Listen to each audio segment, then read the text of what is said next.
안녕하세요. 이번 시간에는 산업위생 개론에 관련된 OT를 잠깐 공부를 해보시도록 하겠습니다. 산업위생 개론은 그 뒤에 나오는 여러 가지 과목의 총론격의 성격을 가지고 있어요. 그런데 우리가 이제 전 시간에도 얘기를 해드렸지만 우리가 배우는 대부분의 것들은 법률의 법규로 지정된 내용들을 공부하는 거예요. 그러니까 실질적으로 우리나라는 헌법 제1조에 의하면 민주공화국이라고 되어 있어요. 민주공화국이라는 의미의 가장 핵심적인 요인은 법치주의예요. 모든 국가의 행위는 법률에 의해야 되죠. 그러니까 우리가 지금 배우는 이런 모든 내용들도 전부 광대하게 법률로 다 규정이 되어 있다는 거죠. 그래서 결국에는 우리가 이 내용을 배우는 내용들도 대부분은 법률이지만 법률이 아닌 것들도 있기는 있죠. 그래서 산업위생 개론에는 크게 두 가지로 나눠볼 수가 있다는 거예요. 법규적인 내용이에요. 그 다음에 비법규적인 걸로 나눌 수 있어요. 비법규적인 거는 이론이나 논리나 그다음에 학설이나 또는 법칙 이런 것 등등이 있을 수 있죠. 자, 이 법규에는 우리가 모법이라고 생각할 수 있는 법이 있죠. 산업위생보건법입니다. 1981년도에 규정이 됐어요. 이 법은 여러분들이 알겠지만 삼권 분립의 정치에 의하여 국회에서 만드는 법이에요. 물론 국회가 이 법의 내용을 모든 걸 완벽하게 다 알고 세세한 부분까지 다 할 수는 없죠. 그래서 국회에서는 원칙만 정하죠. 원칙, 원리만 정해서 누구한테 주는 거예요? 행정부한테 주는 거죠. 자, 행정부의 수반은 누군가요? 대통령이죠. 자, 대통령은 국가 원수의 지위도 있고 행정부의 수반의 지위도 가지고 있어요. 이때는 행정부의 수반이죠. 그래서 이것을 우리는 대통령령이다 이렇게 얘기하는 거죠. 자, 이거는 법이라고 하고 이거는 영이라고 해요. 이때 여기를 시행령 이렇게 얘기할 수 있어요. 여기에서 대강으로 정한 원칙들을 세세하게 시행할 수 있도록 법규를 해줄 수 있어요. 이것은 헌법 제 54조에 의해서 행정부로 위임을 해줄 수 있죠. 그러면 행정부의 대통령령으로 시행령을 만들 수 있다. 자, 여기서 대통령령이나 시행령은 같은 말이에요. 그래서 산업위생보건법 시행령이 되겠습니다. 자, 시행령이 되면 여기에서도 또 모든 내용을 다 정할 수는 없어요. 예를 들면 MSDS. 자, 이런 내용이 여기에는 어떤 내용이 포함되고 어떤 물질들이 여기에 해당이 되면 어떤 물질은 해당이 되지 않는다. 이런 거 세세히. 그 다음에 교육. 처음 입사한 사원들이 판매직 사원은 몇 시간 교육을 시키고 그 다음에 일반 근로자에게는 몇 시간 근로시키고 1년에 정기 교육은 얼마큼 시킬 것인가. 그 다음에 정기 점검 또는 또 여러분 우리가 모든 그 일반 분뿐만 아니라 근로자들 전부 할 수 있는 정기 검진 이런 것 등등을 전부 세세하게 규정해 주라고 어떻게 부의 노동부 이 관할인 노동부에 다시 의임을 해요. 이게 헌법 94조. 헌법 94조에서 시행 규칙을 배우게 된 거죠. 자, 그래서 우리 법은 세 가지로 구분이 되어 있어요. 산업위생법, 산업위생보건법, 산업위생보건법 시행령, 산업위생보건법 시행규칙. 여러분들이 이 내용들을 공부를 하시게 되는데 특히 이 중에서도 산업위생에 관련된 내용을 집중적으로 공부를 하시게 되는 거예요. 자, 그러면 이 법들이 어디에 있느냐? 자, 아주 쉬워요. 예전 같으면 우리는 법전을 전부 사서 공부를 했어요. 근데 지금은 법전을 사실 필요는 없죠. 비싼 돈 주고. 어디에 가면 있느냐? 이것을 네이버든 다음이든 이런 데 가서 산업위생보건법을 치시면 법제처에 이런 법규가 나오죠.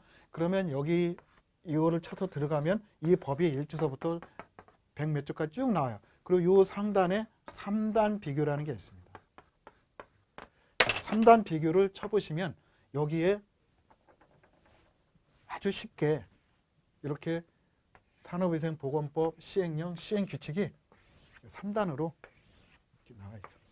자, 이걸 가지고 여러분이 공부를 하시는 겁니다.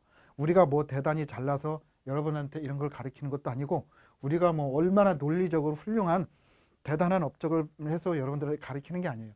다만 여러분들보다 조금 더 먼저 이런 내용을 공부하고 이해함으로 해서 여러분들한테 이러이러한 것을 공부하고 이렇게 공부하면 저 좋습니다 라고 강의를 해드리는 것 뿐이에요. 여기에 다 나와 있는 내용들이다. 자, 여러분들이 공부를 하실 적에는 반드시 우리 교재도 중요하지만 이런 것들을 근거가 되는 법규들을 찾아보면서 공부를 하시는 게 더 안전하다라는 걸 여러분에게 강조를 드립니다. 자, 그래서 산업위생 개론에는 이런 법규적인 내용과 비법규적인 내용들이 있다. 자, 비법규적인 내용들은 뭐 여러 가지가 있을 수 있는데 이 시간에는 이런 모든 걸 다 배울 수가 없고 한 가지만 여러분 배우시고 넘어가도록 하겠습니다. 여기에서 산업 생리라는 게 있습니다. 생리. 자, 이것은 매우 기초적인 것이기 때문에 간단하게 정리를 하고 넘어가도록 하겠습니다. 우리가 사람이 있고 이게 자동차가 있다고 해요. 자, 자동차는 우리 차고에 집어넣고 키를 빼는 순간 멈추죠. 그래서 더 이상 에너지를 소모하지 않아요. 그러나 사람은 어떻습니까? 사람은 그렇게 로그아웃 시킬 수가 없어요. 그렇게 하면 큰일 나죠. 사람은 잠을 자거나 텔레비를 보면서 쉬더라도 계속 에너지를 소비하게 돼 있어요. 자, 이 에너지 소비하는 게 0.25kcal라고 돼 있죠. 자, 0.25kcal예요. 우리가 소비하는 게 이것을 0.25리터라고 되게요. 자, 이 에너지는 그럼 어디서 나오느냐? 이것이 생리에 가장 관여된 내용들이에요. 자, 우리가 이렇게 0.25의 킬로칼로리의 에너지를 쓰면서 누워 있다가 갑자기 누가 와서 달려나가죠. 뭐 애인이 왔다든지 뭐 어머니가 물건을 사가지고 왔다든지 해서 달려나가게 되는 순간 5kcal를 사용하게 돼요.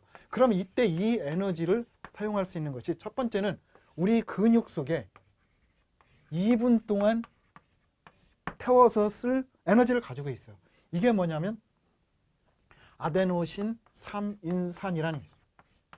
자, 이것이 크레아틴 인산으로 바뀌어요.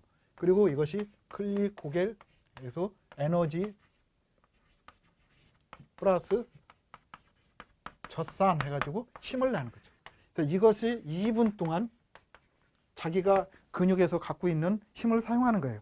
자, 이런 과정을 거쳐서 힘을 사용하죠. 그리고 이것은 에너지가 되고 얘는 피로 물질이에요. 자, 이거 잘 기억해 두셔야 돼요. 아데노신 3인산, 크레아틴 인산, 그 다음에 클리코겐, 그 다음에 ATP, 에너지 플러스 젖산. 젖산은 피로 물질이다. 그래서 이것은 소변으로 배출이 돼야 돼요. 자, 이것이 쌓이면 우리 몸에 피로감을 느끼기 시작하는 거예요. 자, 이것이 2분 동안 예비로 사용하고 있는 거예요. 예비. 자, 이것이 다 되면 이때부터는 어떻게 생각해요? 이제 이것을 우리는 혐기성이다. 자, 혐기성이라고 얘기하고 이것이 다 되면 이제 본격적으로 호기성으로 넘어가는 거죠. 자, 이거는 예비적인 거니까 이것이 본격적으로 우리 힘을 내보내는 것이라는 것이죠. 자, 호기성은 뭔가요? 호흡을 들어쉰다. 호흡을 들어쓴다는 건 뭐예요? 산소를 들어쉰다는 거죠. 우리 몸에 요구하는 산소를 갖게 된다는 거죠. 자, 그럼 우리가 음식물을 섭취해요. 탄수화물, 지방 또는 뭐 단백질, 그다음 포도당 이런 것 등을 흡수해줘. 이것이 플러스 산소와 해서 바로 이것이 돼요. 포도당이 돼서 여기서 에너지 플러스 젖산. 자, 이렇게 혐기성 다음에 호기성으로 와서 여기서부터 우리는 본격적으로 힘을 사용해서 이 에너지가 바로 여기 와서 쓴다는 거죠. 그래서 갑자기 어머니가 왔거나 애인이 왔거나 친구가 와서 뛰어나갈 적에 우리는 움직임이거나 또는 노동을 하거나 하여튼 뭐 놀러 가기나 이 5kcal를 사용해야 된다는 거죠. 자, 이렇게 해서 우리는 노동에 우리가 에너지가 어디서 등장하고 어떻게 우리 몸에 사용하는지에 대해서 간단하게 살펴봤습니다. 자, 이렇게 노동 산업위생 총론의 기초적인 부분에 대해서 간단하게 알아보셨습니다. 자, 다음 시간에는 이번 시간에 여기까지 마치고 다음 시간에 다시 다음 과목을 배우시도록 하겠습니다. 네, 수고 많으셨습니다.